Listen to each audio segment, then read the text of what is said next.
sun has blazed my shoulders, it's hanging my shadow from the vagaries of my past. It's a story that's so familiar to anyone who's seen and done the same. So I'll explain how we're the sons of avarice.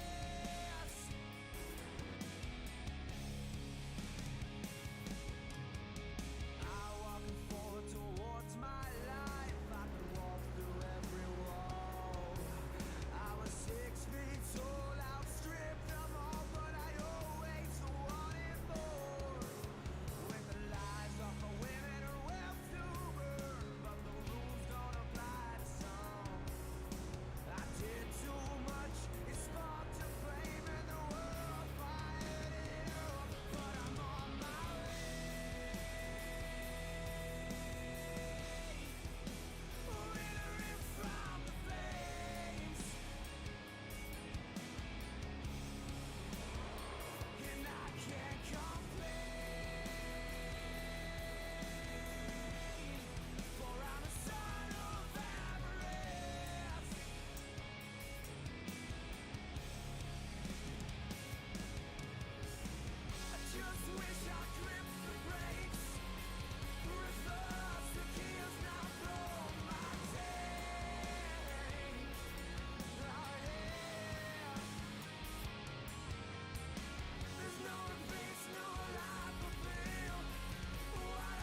Once again, new series for us here, the Midwest Days of Thunder Cup Series.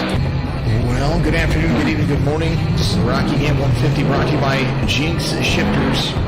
Well, good afternoon, good evening, good morning. Jason from your Signature Esports.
What is going on, everyone, and welcome to your Midwest Days of Thunder Arc Series. Tonight we're kind of at the Midwest Days of Thunder, I guess you call it,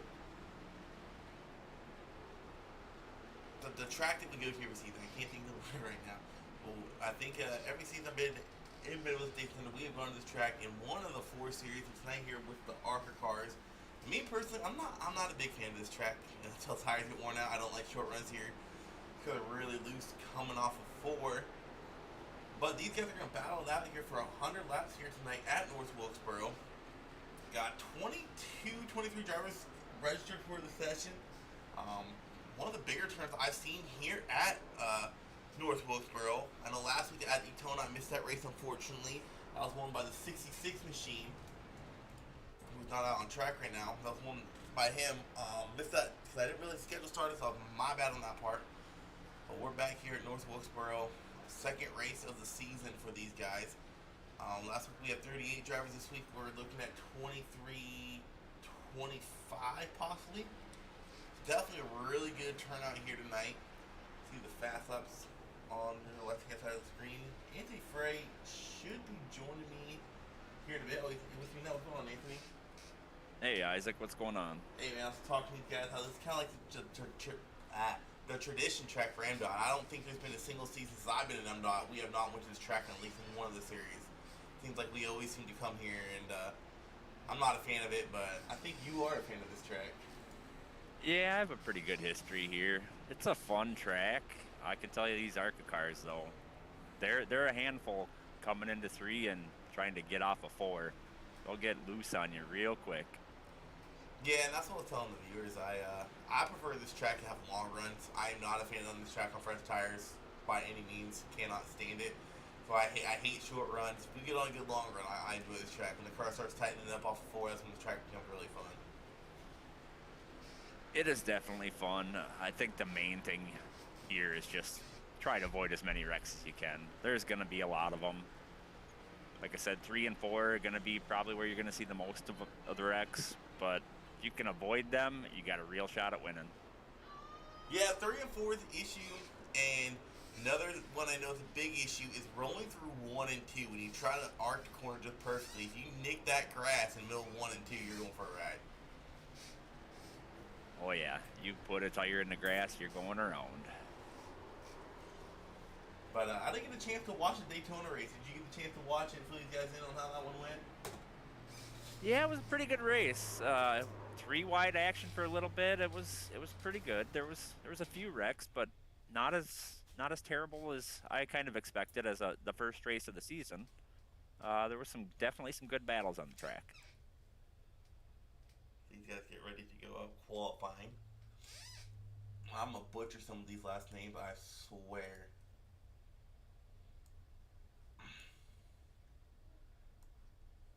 Still wait for someone to go out on track.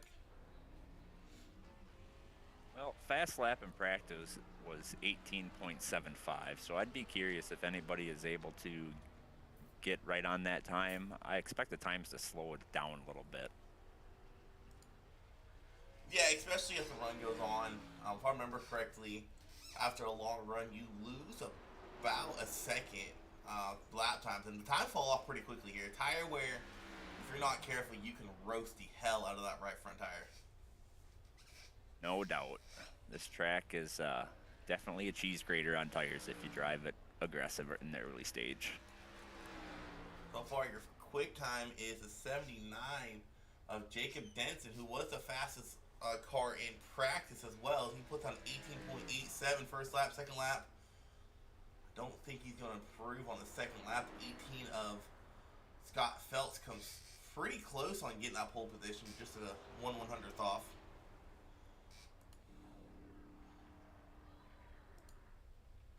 We'll go ahead and watch the one and only returning driver, I believe, to ARCA here tonight, Adam Leideke.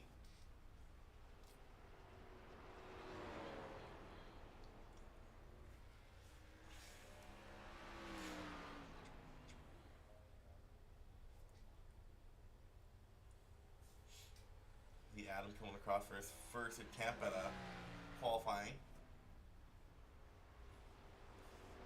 19 of Justin Parham, I think I said that right, grabs that pole position away from Mr. Denson. And then Douglas ends up getting third in that 13 machine.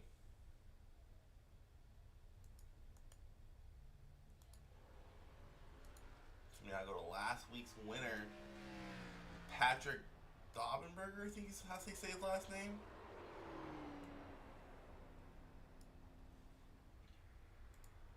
Did you get talking to how to pronounce their last names yet? Because these last names are wild. A lot of these guys are new to the series, so I'm not familiar with most of them, but there's a few names that stick out to me. Yeah, that's the one bad thing about broadcasting ARCA is I gotta relearn names every season. But I like Xfinity because I already know all the guys at Xfinity. ARCA and Track, I gotta relearn them every season.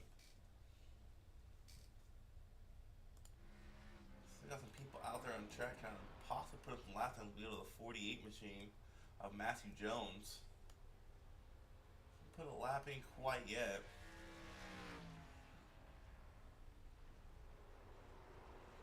Matthew Jones 22nd quickest that first lap.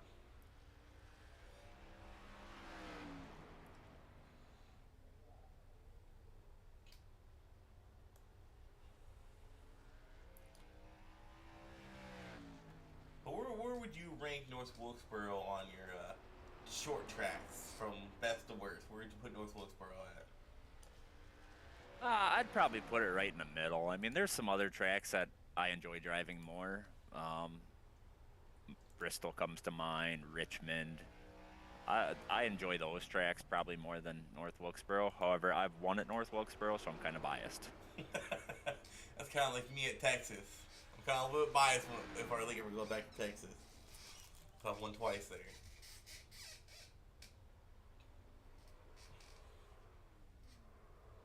We see their 48 spin out. That's what we're going to see coming off of 4.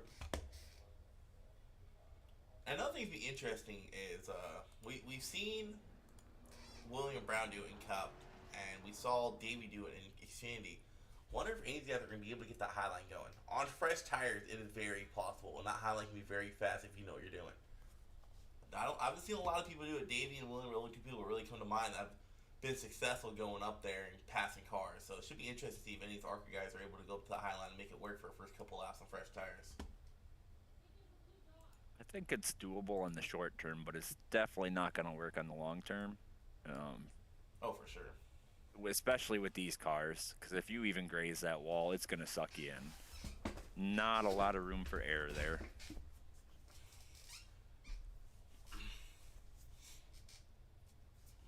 think everyone's pretty much done with qualifying. We get set to see the official starting grid here tonight. You got that front row. Justin Parham gets that pole position, takes it away from Jacob Denson starting outside row 1. Row 2, you'll have Robert C. Douglas and Scott Phelps. Row 3, Kyle Martin. I won't say Kyle Larson. Kyle Martin and Kenneth Redinger. Row 4, Michael DeWalt and Charlie Harcum. Row 5, you got William Kern and Jeff Medlin.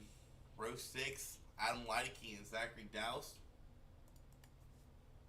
Row 7, you have Christopher Wages and Zach Bucker. Row 8, Matthew Jones and Patrick Domberger. Row 9, Ched Martin and Scott Olson. Row 10, Matt Semrick and Corey Mott. Row 11, Jonathan Stevens and Ryan Miltenberger. Row 12, you have Edward Morris Sr. and James Mott.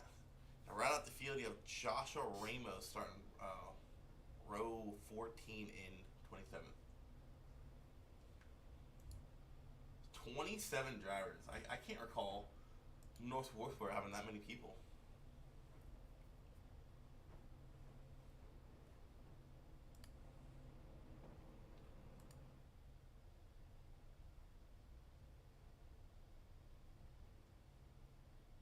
These guys scheduled for 100 laps here, and that 100 laps will fly by fairly quickly.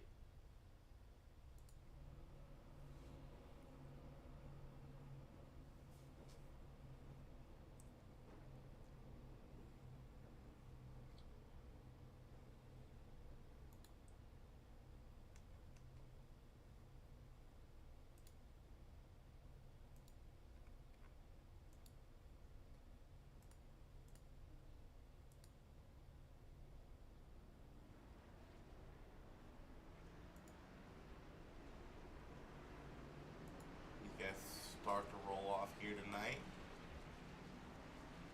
I believe it might be 2 pace laps here at North Wilkesboro, if I'm not mistaken.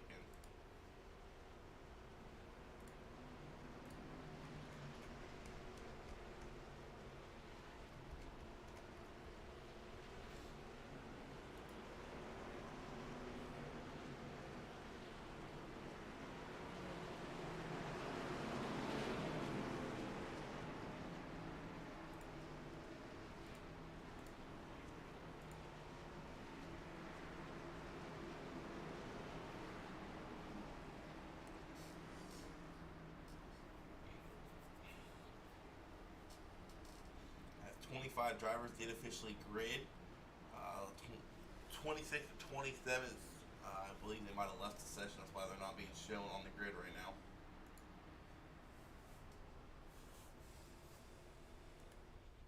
The roll through turn 3 and 4. Pacer is going to pull off. Green flag is out, and we're out racing here at North Wilkesboro. Green flag, green flag. A little bit late, green flag. Early on, 3 wide action going on in the back here of the 99 machine. Sorted out pretty early as Benson gets a really good restart, able to beat the 19 on that outside lane to assume the lead. He's going to lead lap 1 here tonight at North Wilkesboro.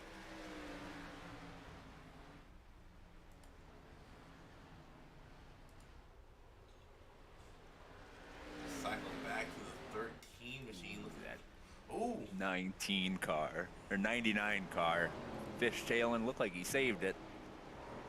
And we got another car spinning out. I heard the tires squealing. I think he did a hell of a job saving it, though. I thought he was getting all side with it, too.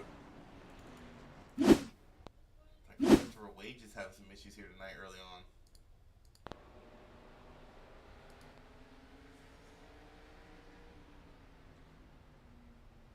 Ooh, that 48 just dove in deep on Wages, and then he gets plowed. Oh, wow!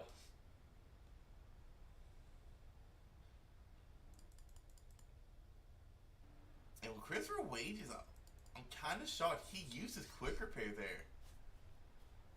That's an interesting call because you can have a ton of damage here at North Wilkesboro and still be at race pace.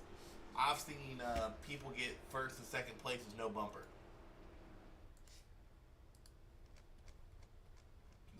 father by ways he's using quick fix. I don't know about you, Anthony. Well, when I'm at tracks like this, if I ain't got that meatball flag, I don't really worry about it. If I still got full power, I ain't use my quick fix. Not especially lap 4 of 100. Yeah, definitely way too early. I assume he probably forgot he had it checked when he pulled in because it didn't look like he had a whole lot of damage. But yeah, definitely too early to use that quick fix here. There's going to be some big wrecks. You probably will need that. And now he will not have his. Yeah, no, he didn't have a lot of damage at all. He kind of got hit pretty square on both his right and left side and the rear. He might have had a meatball, though. He got hit pretty hard right where the tire sits on his right side. So, could have had a meatball. We won't know.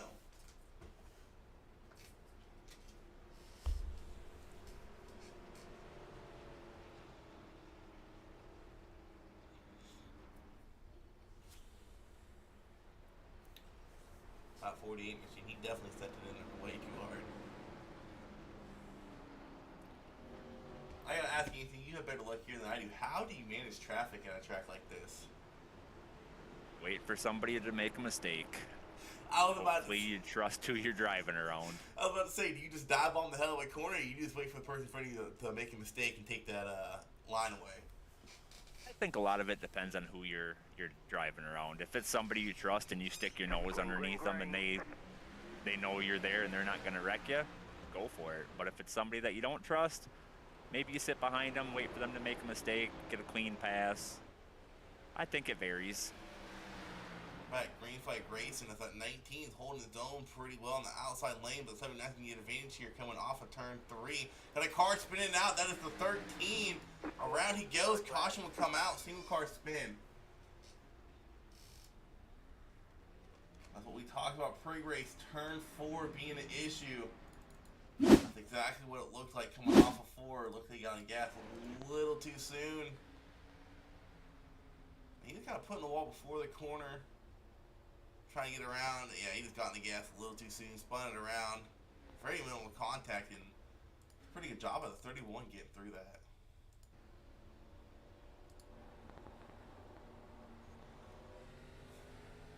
Yeah, that was some good driving by them cars behind to avoid him. That would have been an easy one to get caught up in. They were technically 4 wide coming out of that turn with the car spinning around. 31 to 20 and 51, and then of course the 13 was in the wall.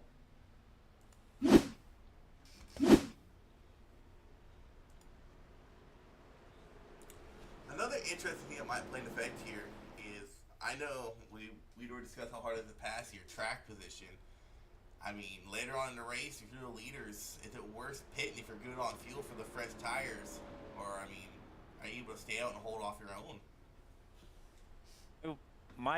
My opinion on that is it depends on who's behind you. If you got damaged cars behind you and they stay out, I mean, it gives you that buffer. But if you stay out and it's fresh cars that good cars, not damaged, that come in for tires, you're going to be a sitting duck because those tires will not last long enough and they'll come right around you. Yeah, we actually saw a race at Martinsville, an Xfinity guy who won the race, Ethan. He didn't pit a single time. And Martinsville's another one of those tracks where track position is everything. So, I mean, North Wilkesboro tends to eat tires up a little bit more than Martinsville, if you ask me. So it should be interesting. Because you also got to remember, I mean, if the leader keeps on staying out, but you have people on the back. Because when I race this track, if I'm not in the top 15, especially out of a 30-car field, I'm pitting every time a caution comes out. I'm getting the fresh tires every time. You never know. No doubt. If you're not in, say, top 10 or something, got to get up there somehow. Might as well try the tires. But if you're up there, man, it's hard to give that track position back. It's hard to pass here. Yeah, that's why I don't really like leading at these short track races. It don't matter if it's a league or official. I don't like leading because then the decision of pitting just becomes harder and harder and harder. It's like, do I pit here? Do I risk giving up 15 spots for fresh tires or 60 laps older and just stay out and try to pull people off? Right, and a lot of it becomes a gamble too, especially if you're close on fuel. You kind of expect to get some additional cautions, but if you're close and those cautions don't come, then what? You run out of gas on the last lap?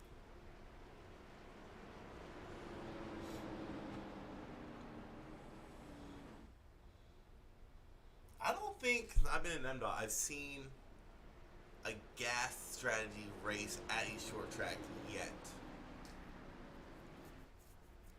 I've seen fuel strategy burn people, where they stayed out for, thinking they can make it on fuel, then the caution came out and kind of bit them. Kind of threw that strategy out the window. Yeah. Pacer's going to pull off and go back green flag racing here. Flag. 79 and 19, he's leading the field this whole entire race. And 79, he's just been phenomenal race starts here tonight. Was able to get that lead away from the 19 early on the outside lane. Here he is pulling away again. Yeah, battle back here for fourth position. 99, 28, and 26 all battling it out here.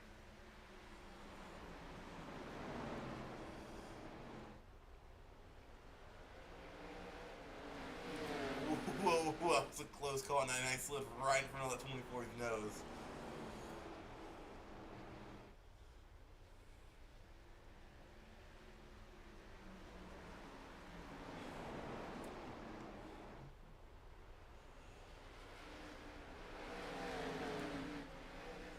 Got another battle going on back here. Oh, someone's spinning around. It's a 48 machine. The yellow flag is out. I'm gonna bring the yellow out.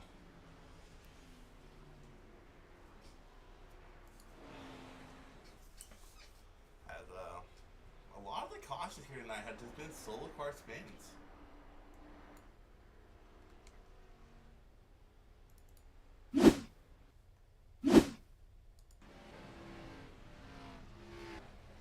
Not sure if this is the cause of the caution. It might have been since he was slow on track. The 31 of William Kim.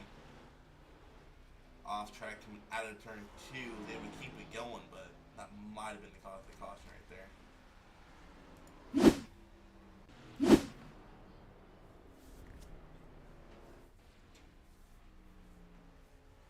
Alright, Anthony, another question for you.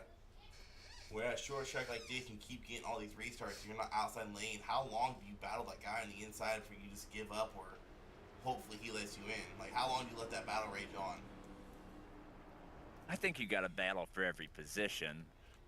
I'll say on the inside lane, you kind of lose a lot of speed on exit, just because you can't run out to the wall. So you're giving up time there, but on the outside lane, you're losing time on entry. So it should equal out about start finish or halfway down the backstretch. But I think you just got to keep battling for position. I'm the type of guy where if I'm restarting the outside lane, the first opportunity I get to fall in line, I'm taking. So if I'm battling out with someone and I see there's a 4-car gap behind the guy I'm battling with, I'm backing off in corner entry, taking that line away and going right there. Because you can't risk letting the gap keep closing and you're stuck on the outside lane. We've seen it happen time and time again, especially here at North Wilkesboro. You can restart at P4, get stuck on the outside, and you'll be P10 2 laps. Yeah, I just think it's driving style, because I know there's some people that if they're on the inside, they can make time, where people on the outside can make time. So I think a lot of it depends on driving style. Like me, I do not like the bottom when we're going side by side. It kills my exit speed, but on the outside, I'm not very good either, because I'm losing all my drive in. So I think it just depends on driving style. For me, like, going back to what we said earlier, who I'm racing, like, if someone that I know, actually I can't say it, if someone I don't like, I don't like them because I will squeeze the living hell out of them going through the corner. Like, they will have no room or corner exit whatsoever. If I don't mind them, I'll give them plenty of room. I'll probably let them have that position. So it just falls back to who I like and don't like. And I think a lot of that depends on what point in the race you're into.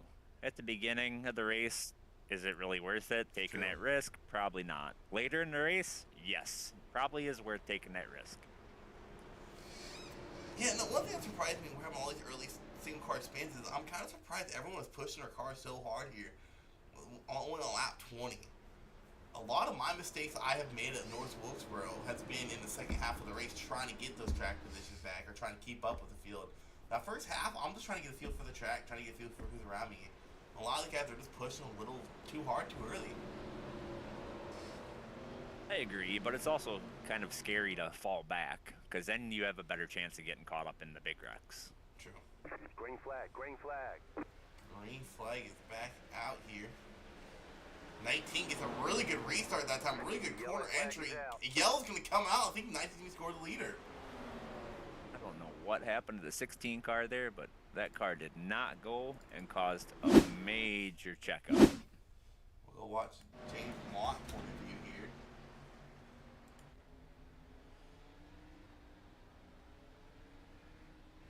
Oh, that's a tough break for James. He even left space for that restart. A little too much space, if you ask me. And let's go see if we can't take a ride on 16 here. See if he missed the shift or if he just spun the tires.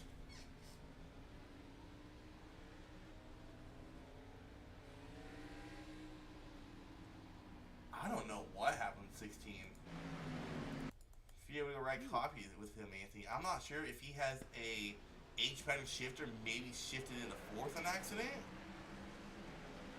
He either didn't shift in the correct gear because his speed picked up significantly, so he was either spinning tires or downshifted. I'm not sure which, but definitely checked up that inside lane. Yeah, and as I predicted, the 19 does assume the lead. He got a really good jump that time.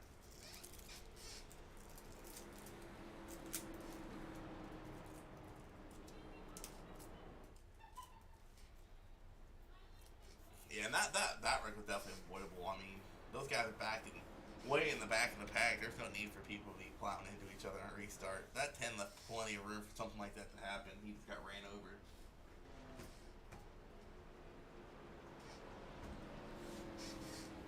Yeah, and we saw that 15 car go 3 wide there on the restart. I think he was avoiding the 16, but then when everybody else got up to speed and saw the 16 there, they all checked up, and that caused all that. It's Nance and Banksy. They're both like, it's weird watching these guys. Now you know how I feel broadcasting Xfinity.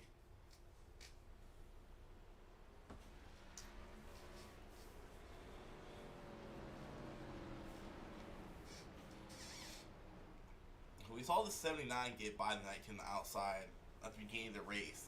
Be interesting to see on these older tires if he's able to do it again.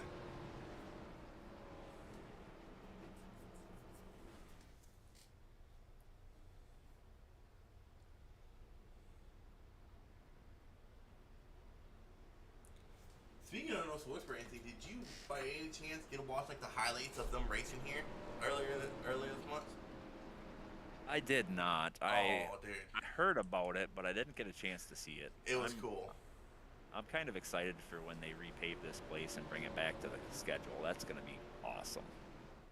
I think if they do bring this back to schedule, I am buying my tickets the day they come out for this. Because I live just down the road for it. Not just down the road, but I live pretty close. I'm a big NASCAR history guy. I love, the history of it and all, and this is one of those tracks that I'm excited to see that they're at least redoing it, bringing it back to at least raceable.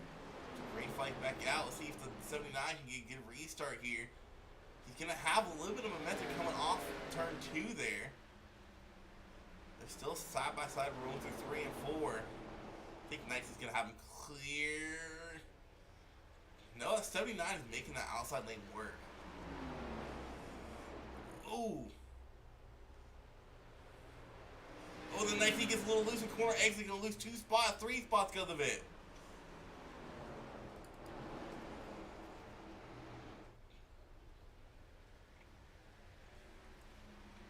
Loses some ground. Look at him getting loose as they're bumping and banging behind him. 26, getting in the back of 18 a little bit there. Side by side they go. Michael DeWalt to the inside of the 26. I love when people, if they have a last name of a sponsor, they put it on their car. It's hilarious. Hey, it makes it easy to remember their name. He's running a DeWalt scheme. It's pretty cool. Adam Leineke, the only returning Arca driver, he's sitting back here comfortably in the top 10. Your biggest mover so far in the race is Scott Olson in this 32 machine, up 5 spots. Him and his Brandon Hughes racing teammate running nose to tail.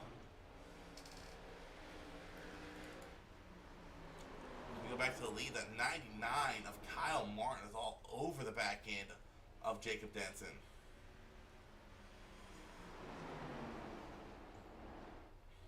Oh. 99 get a little loose, able to collect. You're going to lose some ground. 2.5 is the difference.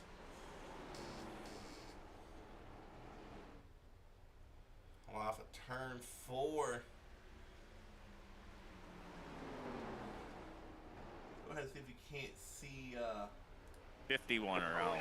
Yellow flag. I'm about to see each person faster. So you'll look back and see what happens to Adam Lidekey. The Lidekey or Lidekey? I forget.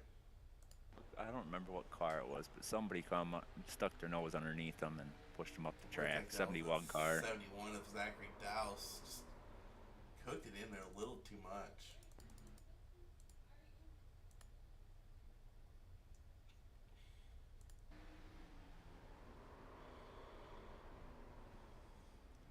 I mean, I will say this. That 71 had a pretty impressive save. I only kept that thing going.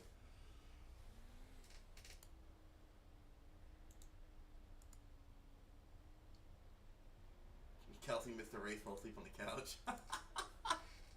Oh, anything good. I gotta pull something back up.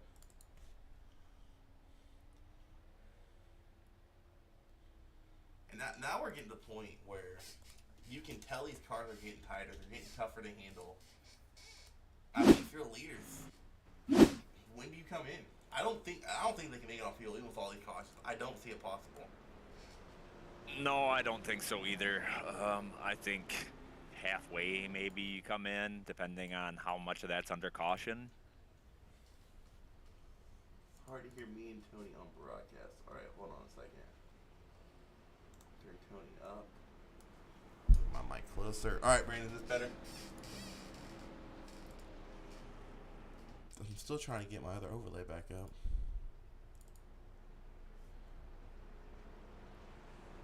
There it goes.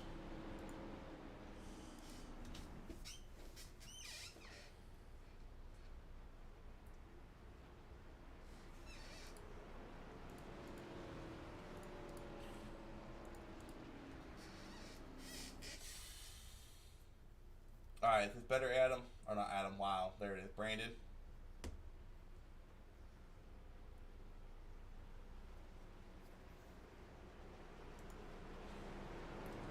This will be the first time we see that 99 on the front row. It's going to be interesting to see what he has for the 79.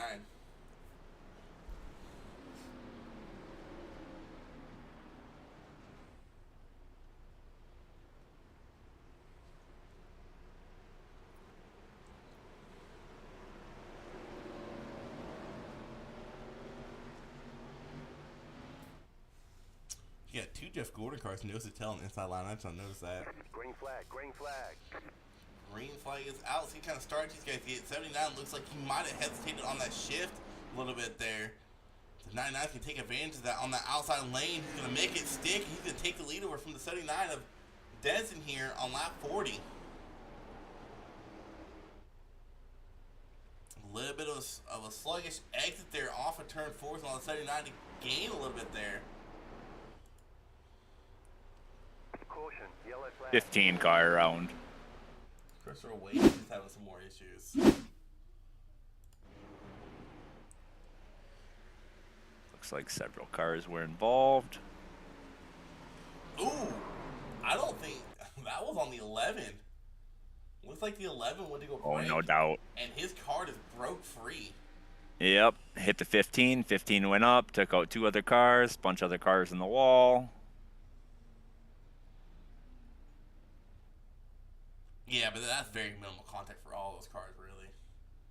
Now, No doubt. if we were in the next gen, that front would have been destroyed. That tire would have been hanging off. Man, going back to tracks, dude, what we're talking about. One track I really want to bring back, other than North Wilkesboro, is Rockingham. I had the pleasure of going to the last truck race they ever held there, and I would love to go back there for a cup. Rockingham is a lot of fun. I like those tracks that have a lot of character. Those bumps in the track where you actually have to drive them. It's not wide open. You got to play with the throttle through the bumps. Those are fun. I just don't like throttle But no, I love Rockingham. I love the way you have to drive it. It is such a weird track to drive because turn 2 is such a weird turn because it'll come up and bite you in a hurry. You think you're good and your car will tighten up out of that turn because that bump and into the wall you go. I love Rockingham though. It is such a challenging track, but it makes it so fun. It is definitely fun. Another one like that I enjoy driving is Nashville. Fairgrounds? One of those tracks. Either one. They both got the character, you know, they got the bumps. You have to drive it. You can't just, you know, be average and have a good finish. You have to be able to drive. Yeah, I like Nashville Fairgrounds.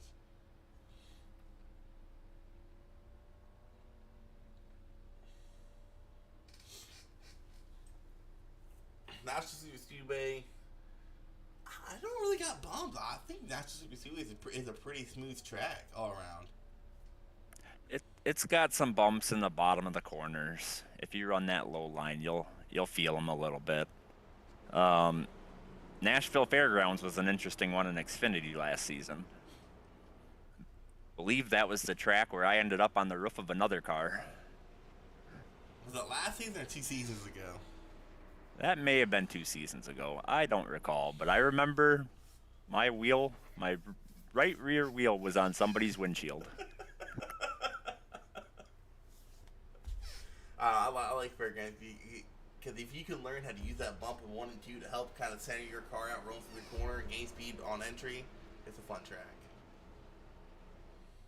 It's a great marker to get back on throttle. It is. You know, you lift, you hit that bump, and then get back on throttle. It kind of shifts the weight of your car a little bit and hooks that tire, and you drive off pretty good.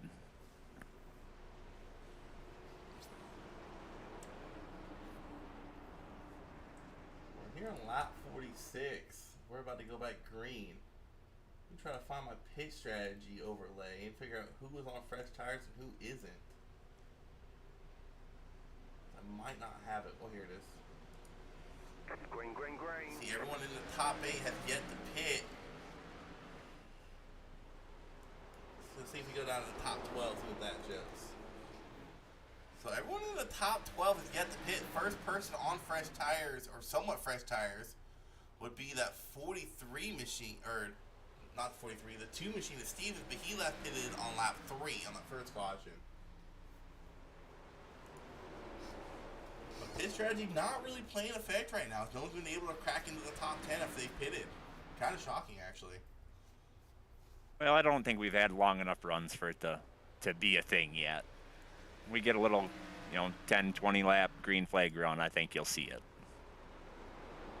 Oh, and I mean, another thing is, these guys are still running 18.8s. So lap fall-off time is non-existent right now. They're still running qualifying laps up front. Ooh, nice save by the 28 car.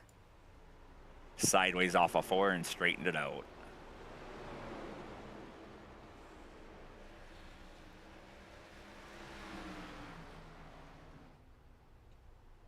The yellow flag is out. Yellow flag is out. Matthew Jones went off track. I don't know if what brought it out, though.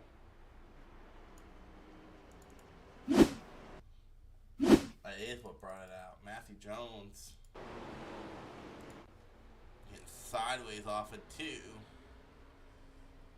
Yeah, it looks like he tried to put the throttle down too hard and spun it around.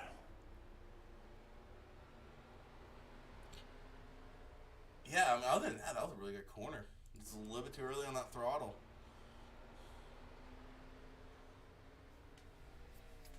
See some of those leaders coming into pit.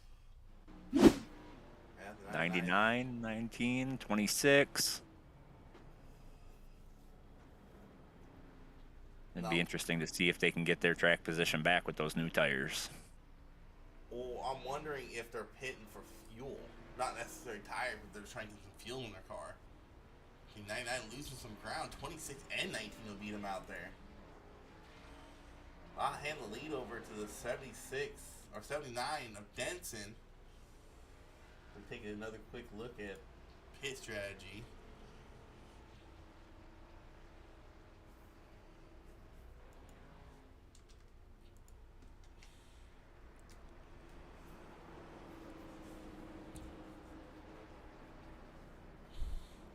interested to see where that 99 comes out of. Martin's going to come back out in 18th. The first guy on fresh tires is going to be Parham in 16th place.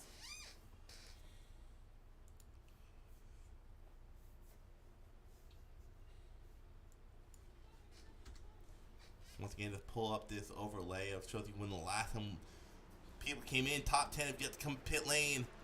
Top 11 if you get to come into pit lane. 12th and 13th pitted around lap 35. 14th pitted around lap 37. On lap 25, and everyone behind him just came to pit lane. So interesting pit strategy there, and if you're not good on fuel, this might bite the 79 in the butt. Yeah, I think for me, I think I would have pitted there where past halfway, get your fuel, probably would be your only stop of the race. Yeah, if I was running up front and hadn't pitted yet, that's what I usually do at a short track is. If I know I'm not good on fuel, I'll pit at the halfway mark. Like I said, they were still running 18.8s, 18.9s. Their fall off time was non-existent. I do know lately there has been an issue with iRacing having problems with tire fall off being non-existent, but I haven't heard of that issue in the Arca cars yet. So I don't think it's an iRacing issue. I think it's just these guys haven't ran enough laps on tires to really have a fall off. We've had quite a few cautions. Yes. It'll be interesting to see what these guys up front can do now with track position. 7th caution out of 7. I think 5 have been single car spins. Green, green, green. Right. Green flag racing. Phelps restarting up in the front row first time here tonight. See if he can do anything. 32 around. Yellow flag. 13 running the back of him on the restart. Go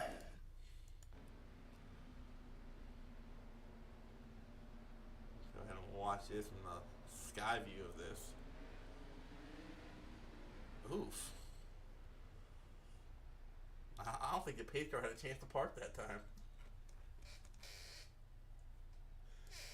That pace car driver spot again. I just want to go get some damn coffee.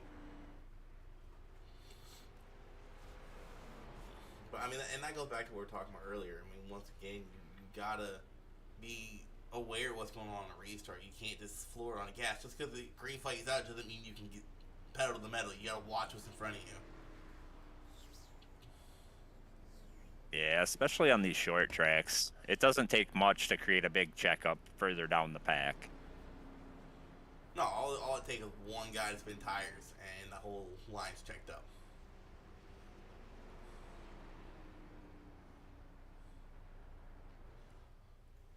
When I'm in the pits and people are having problems with caution or restarts, I tell them the easiest way to describe it is if you're in that front row, green means go. Behind that front row, green means like a yellow light, proceed with caution. Nothing's guaranteed outside of row 1 on a restart.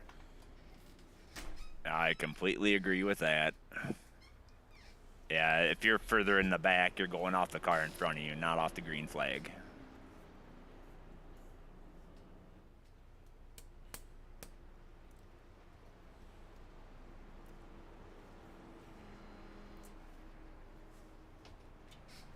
I'm kind of shocked they put this race on a schedule so early. I mean, if I was them, I would have put this later on in the season once these guys got a chance to run around each other, because this track is very tricky.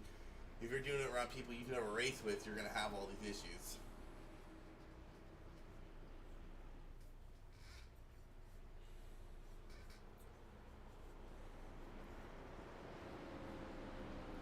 And speaking of Nashville, they actually are going to Nashville this season in December.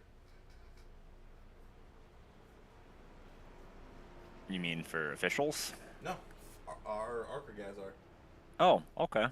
After tonight, next week they will be going to Atlanta, the new configuration, and that's going to be interesting because Atlanta's not like your typical super speedway. Yeah, you can go pedal to the metal, but when you're in a draft, I mean, I haven't driven the Arca cars there yet, but when you're in a draft in any other car there, you have to live in the corner entry. You are going to wash up the track. So, And not only that tri-oval it's going Lord. too wide is sketchy. Yeah. You really got to trust the people around you to be able to go too wide through there. Yes, that's why anytime I race there, Like when trucks are there, see it. Like I tend to go below that line just to make sure the guy above me has room he can smack the wall. Like, I don't go like way below. I kind of go down and touch that line. But these got a single file restart. I think the admins made that call. Green, Shocking. A single file restart. Hopefully they let him go back to double file later on in the race if it comes down to that. Yeah, I don't disagree with this decision here. I mean, trying to get some laps in, get some green flags, and it looks like most of the cautions have been coming off the restarts lately, so maybe this will help clean it up a little bit. Oh, the 13 goes around. Just kidding. No, that wasn't 13. Who was that? That was a black and white car. I thought that was 13.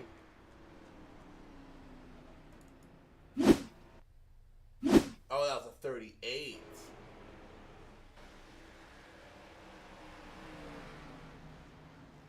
What in the world happened here?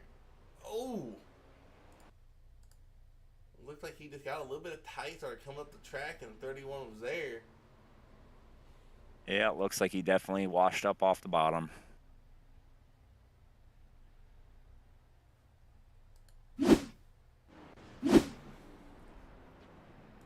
Going back to the Mdot schedule we have.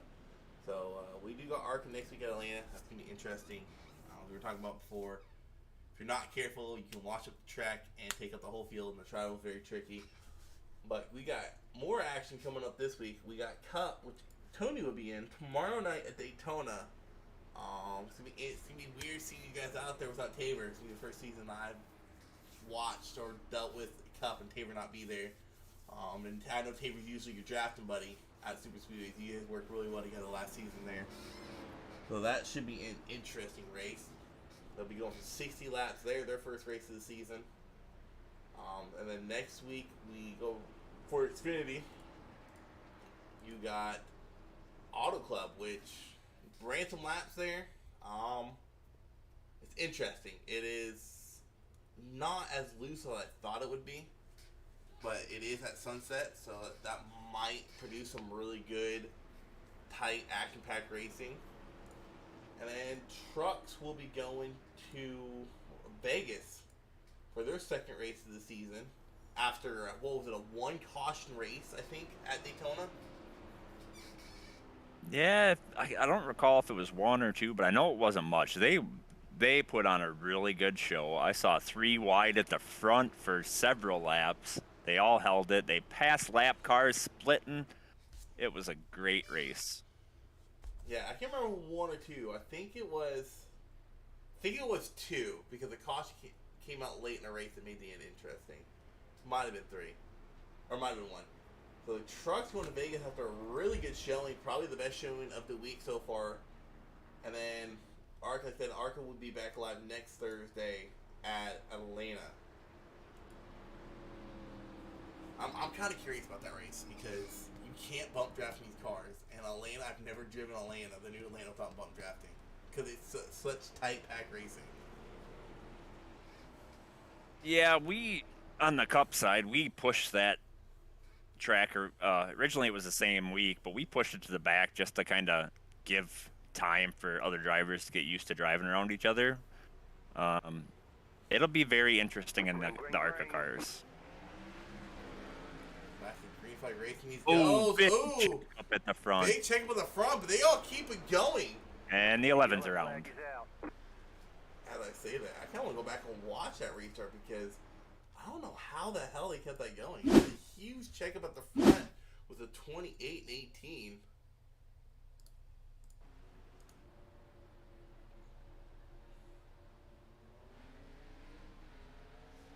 Looks like he missed the shift, and I don't know how he kept it going.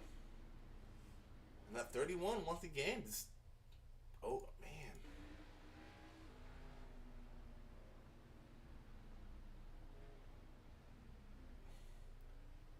I mean, I guess if you can't beat him, plow through him, right? Yeah, I think you're right. The 18 either missed a shit. He did not accelerate at all. I mean, he might have pulled a knee and accidentally hit his ignition button. That's possible. Yes. I mean, he was doing 68 miles an hour at the green flag and didn't even gain speed when he got run into the back of. So I've done that before. I have went to go restart and accidentally hit my ignition button out of the super speedway. I was driving. I was running about fifth or so, and I hit the gas, went to go shift, accidentally hit my ignition button, and it stopped going. I'm like, what the hell's going on? Why isn't my truck driving? So I was still getting the engine sounds, and I'm like, what the hell's going on? I get plowed into, and I look down, I'm like, oh, my engine turned off. Oof, that does not sound like fun. No, it was not. Well, because you know when you hit the ignition switch, if you're not clutched in, you still get those engine sounds. So I was still getting the engine sounds, but I was like, why is my truck not going no more?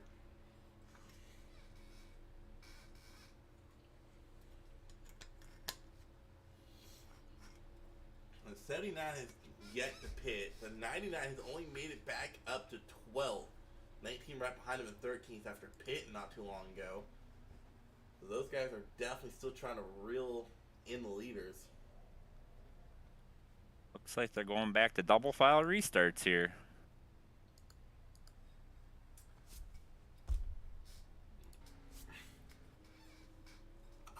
My thing with single file restarts, especially tracks like this, where there's such a short shifting zone as you're restarting, it causes more issues than anything because it causes more of a snake effect or slinky effect. I would agree with that. At least double file, you don't have as many cars getting bunched up, potentially.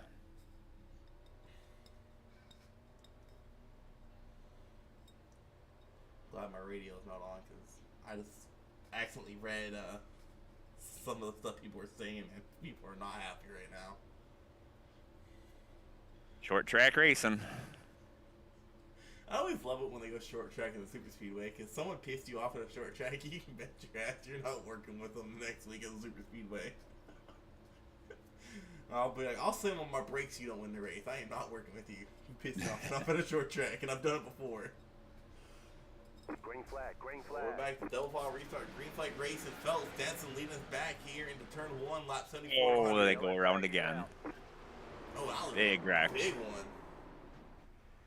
Oh, the 24 spins around as well. Patrick Doppler having problems. We're just put his name out, and he's already sideways when I go to him.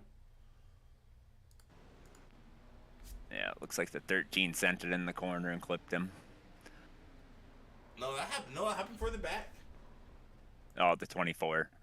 Oh yeah, the 99. Just, I guess in a rush to get back to the front of the field, hit the gas. Probably the front of him checked up. He couldn't see it. And mayhem ensues behind him as everyone gets spun around.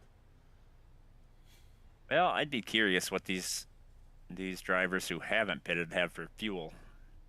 I'm wondering if they can't make it the whole way. I mean, he might be able to now.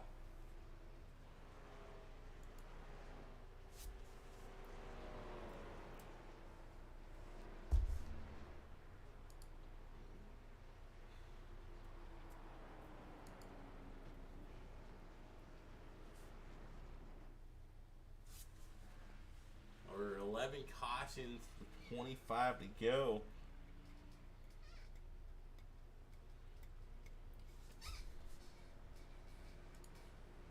I think if you ask me, they should have switched Richmond with probably North Wilkesboro. At least let them run Richmond before they go to North Wilkesboro. We have seen this track put on some outstanding racing. What was it? 2 or 3 Xfinity seasons ago, we actually got green flag pit stops in here. I think it was 3 seasons ago. Yeah, North Wilkesboro is one of those tracks where if you have people who haven't raced around each other a lot, you are going to have a lot of cautions. Yeah, and I think this is actually the earliest I've seen North Wilkesboro on the schedule. Usually it's a mid-season playoff race. I think in Cup 2 seasons ago we did it right before the playoffs or right at the beginning of the playoffs. It was right at the beginning. No, Yeah. it might have been right before. Yeah, normally it's one that we have more towards the back. And you guys better get used to short track racing because they got quite a few this season. They got Richmond, they got Concord. I've never raced there. That's interesting. I call that track Mini Pocono Oh, okay.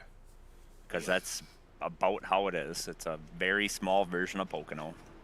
They got the Milwaukee Mile. They got Nashville Fairgrounds, South Boston, Rockingham, Bristol, and Iowa.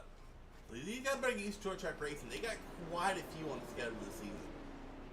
I know I don't think Milwaukee Mile is considered a short track, but I call it one because it drives like one. It is definitely very flat. And they got Chicago like a mile and a half. Never mind.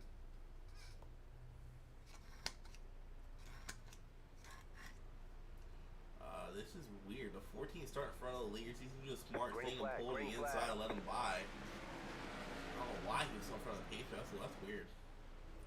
I think that was an iRacing glitch. I overheard on comms that it did not let the 14 car wave around like it should have. Caution, yellow flag. James Dot and Patrick Dobinger, however you pronounce the last name, involved in the crash.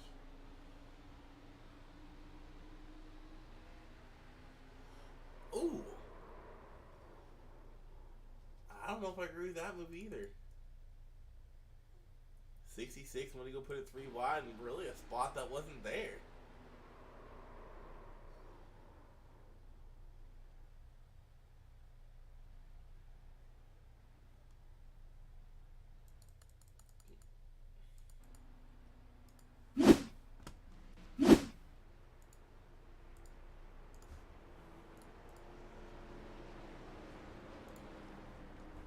Yeah, that was probably not a good decision. I just watched that replay. Definitely not an opening there. They need to have their lights in the rear window. Yeah, they do.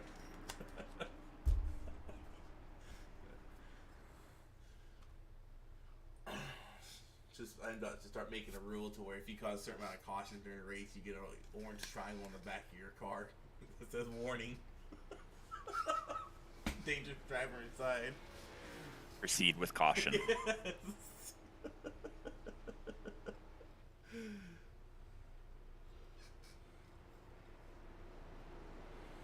And now we're at the point of the race where everyone just wants to go, it's because it's 18 to go. So we're probably not done with cautions yet. We might use up all the green, white checkers. Yeah, with as many cautions as we're having, I think you almost gotta push it on the restart just to try to gain positions. Otherwise, you're never gonna have a chance.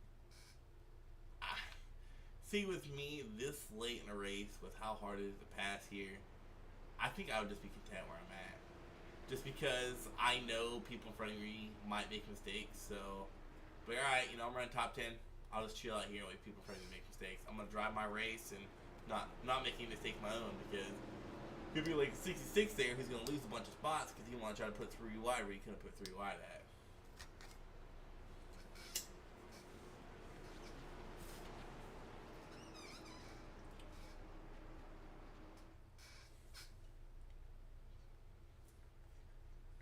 Well, hopefully we can get a green flag run to the end.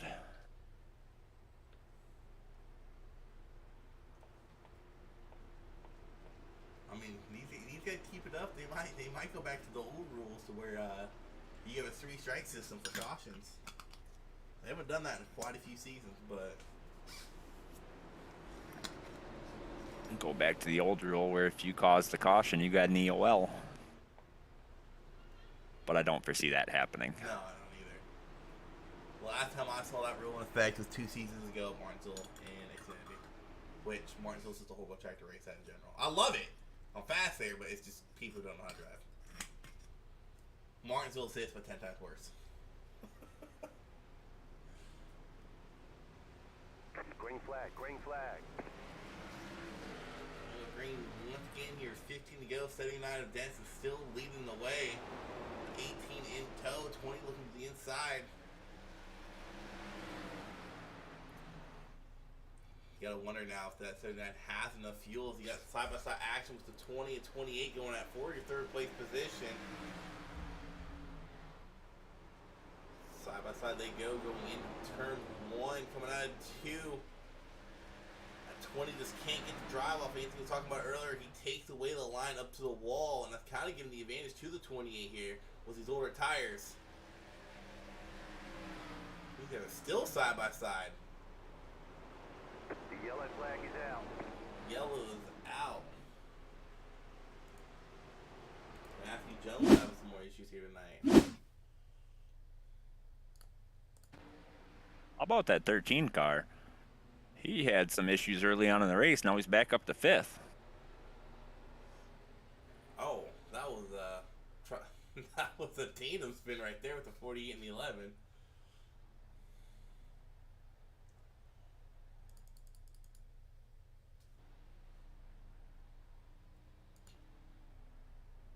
That's right, yeah, the 13 did spin early on. He was running in the top 5 when it happened. I don't think he's pitted yet either. No, he hasn't.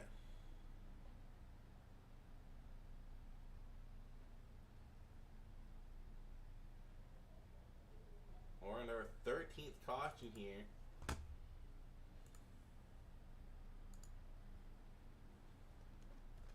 I think when this race is over, they might have done more caution laps than they had racing laps.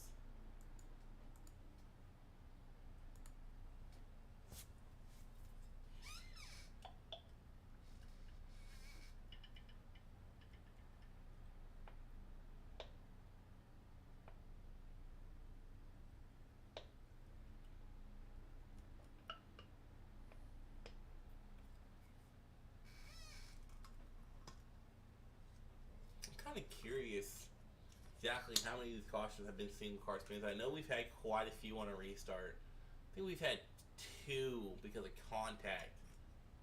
But there have been at least 13 cautions. I'll say at least 7 of them are just single car spins.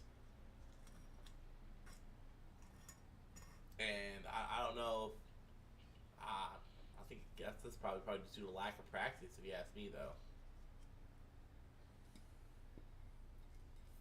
Yeah, it's probably some to that, lack of experience, or just not used to racing around these drivers, you know.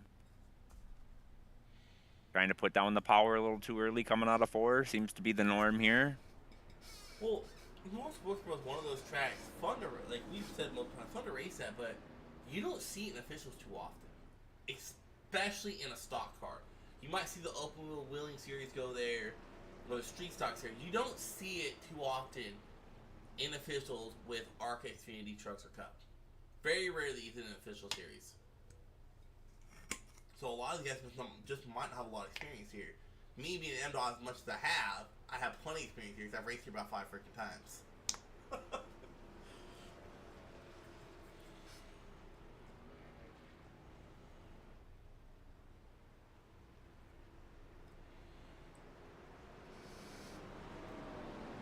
We're gonna go by green flag racing. 8 to go. What's your odds on us having another caution for this end? I'd say about 95%.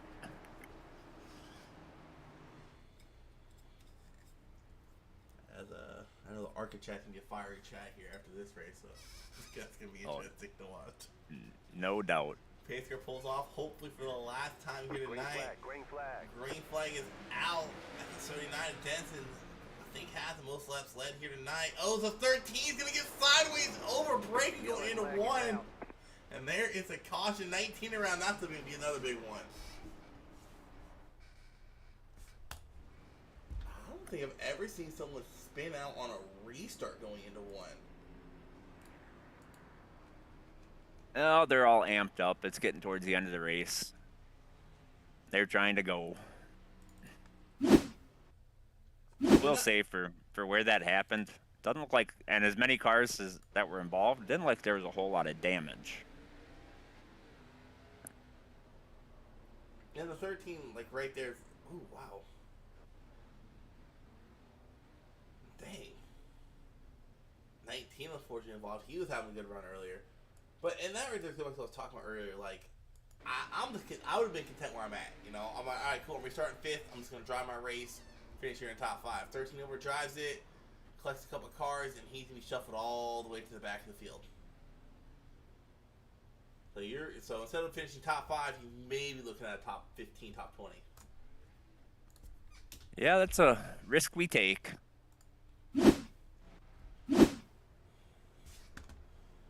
99, who pitted earlier, he is back up in the 6th. I don't think he's gonna have enough racing to make a challenge for the lead. He might be able to get a top 3, maybe. He does have the fresher tires to make the outside lane work. So now Denson's put on a dominating performance here tonight. I think for any of these guys not in the top 5, it's going to take another attempt at a green-white checkered to be able to have a chance to win it. Yeah, but you know they're going to drive it like they have a chance. I wouldn't expect anything less.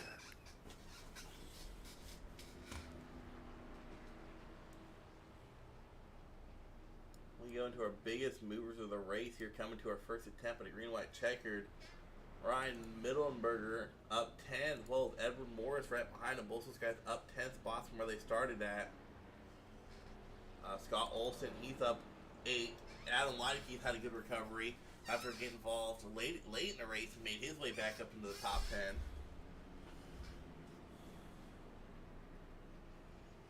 Kyle Martin back up into 6. William Kern, even through all his troubles, he's made his way back up into 8th.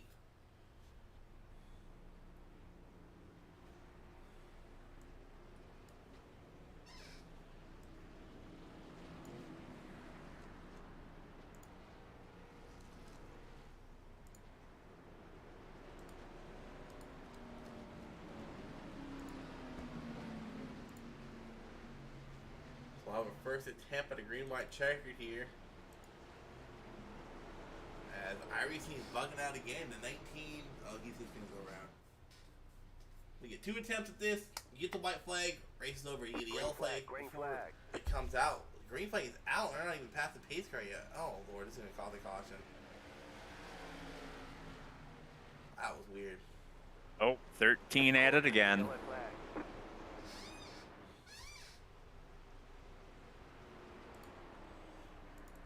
I think this is one of the races I might go back and listen to the radioactive. Dang, James Mott collecting something again like that. Like, that's a tough break for James. He leaves a lot of room when he restarts, and this gets plowed over yet again here. Yeah, it looks like the 13 just run right in the back of him. Man, that 13 was laying way back. Like, he was trying to jump the start, too.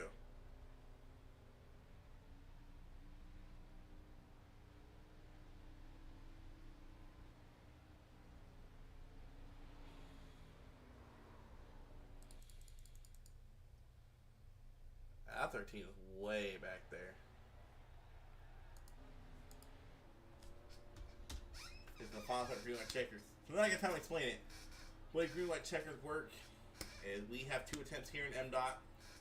You get when the green flag flies, if you get the white flag, you race it up to the end. Doesn't matter if there's a 20-car pileup and going into turn 1. You race it out. Yellow comes out before we get the white flag. We'll rack them back up and go out again. But since this is the final attempt, the race went under caution. And here at North Wilkesboro, we like to call them green-white wreckers because there's going to be a wreck. It might happen after we get the white flag, but there will be a wreck.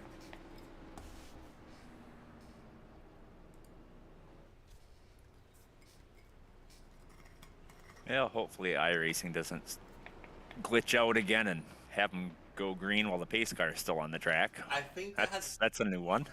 I think, no, not necessarily. I think that had something to do with the fact that the 19, where he was scored at, they threw the green flag in relation to where he was at on track. And since he got the wave around, he drove around the pace car, Iverson thought, oh, we're good to go throw the green flag because he's right here. In all reality, he was a lap down. It went off of the 19. That's what happened. Yeah, maybe, but you would have thought that it would have thrown another black flag for that.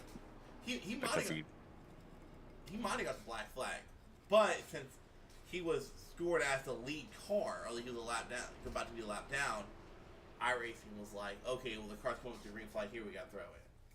That's exactly what happened. I've seen this issue a lot in hosted races where they You get people wave rounds and stuff like that. People take their own wave rounds.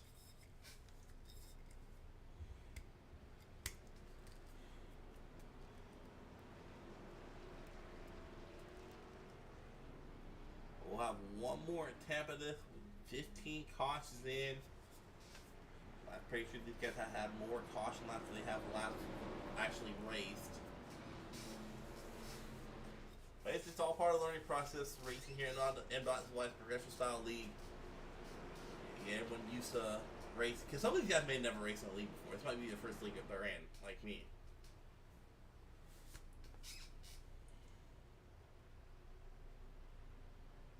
Pacer's gonna pull off. Seven not gonna lead in the green just one final time. Green flag, green flag. Back racing, these guys go. Hopefully they're 3 wide behind him. Adam Light gets to the low side. 79 is a great restart.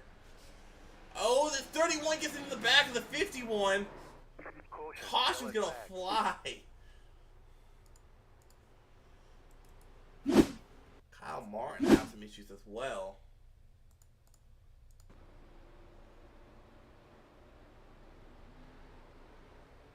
Ooh. Ooh.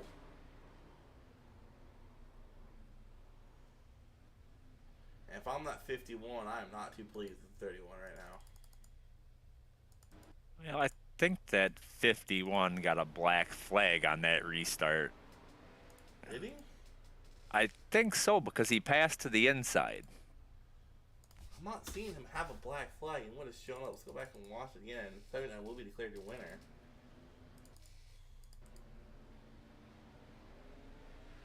No, I don't think he would have got a black flag. He just got a really good jump and dove to the inside, which I don't think you're allowed to do. But the 31, just like he won't finish ahead of me, and just gives him a nice little bump. And then the 99 of Kyle Martin, he gets involved in some issues as well going down the backstretch. Gets a little loose coming off the corner, and right in the 30 he goes, and that's a tough break for the 30. He was running really well all race long.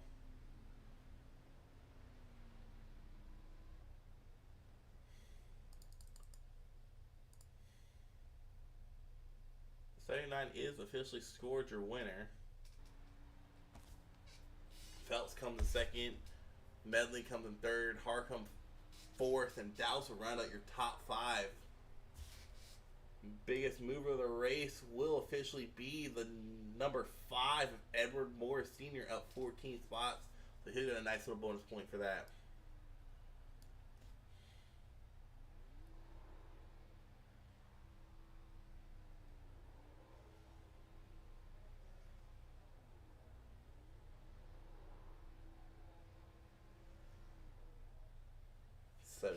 Gets himself his first win here in Mdot in a very caution-filled race.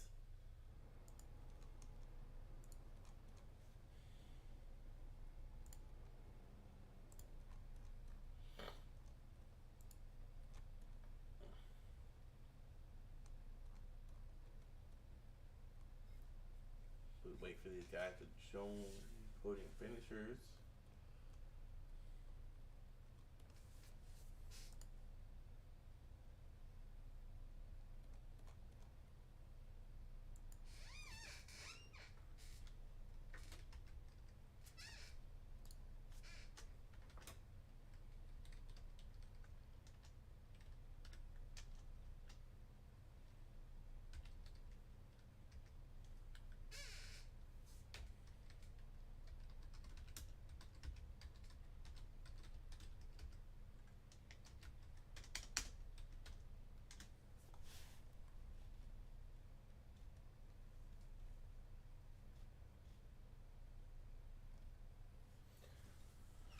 That was a very interesting race.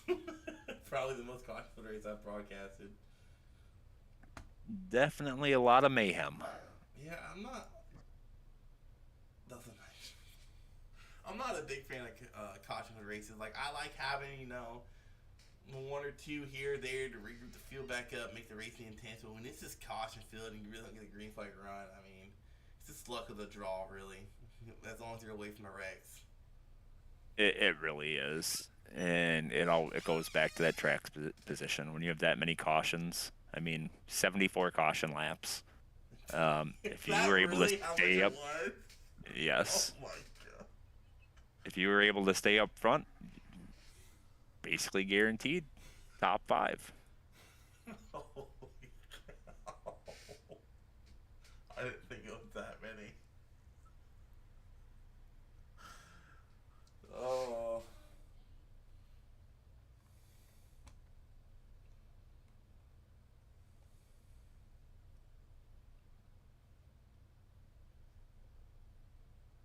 The bank we want to do interviews. That was just a caution field race. That was just wow.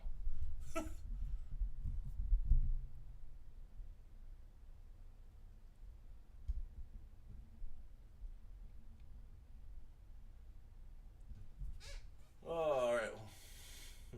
We'll bring in our second place finisher, Mr. Scott Phelps, and talk to him real quick. What's going on, Scott? Hey, how's it going, man? Hey, man. Caution field race to the brim. You make it through the mayhem, coming across P2, stayed out all race long. Was that your strategy coming into the race with caution field just not to pit? Were you close on fuel? What was going on in your head there? Well, we were sort of talking about fuel at the beginning.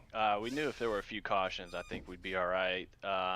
And, you know, ahead of time in qualifying, that was sort of the goal, was to start up front, because we had an idea that there might be some carnage towards the rear of the field. So stay out in front of it early, and yeah, don't take tires midway. I felt like there was just too many cautions to risk that track position.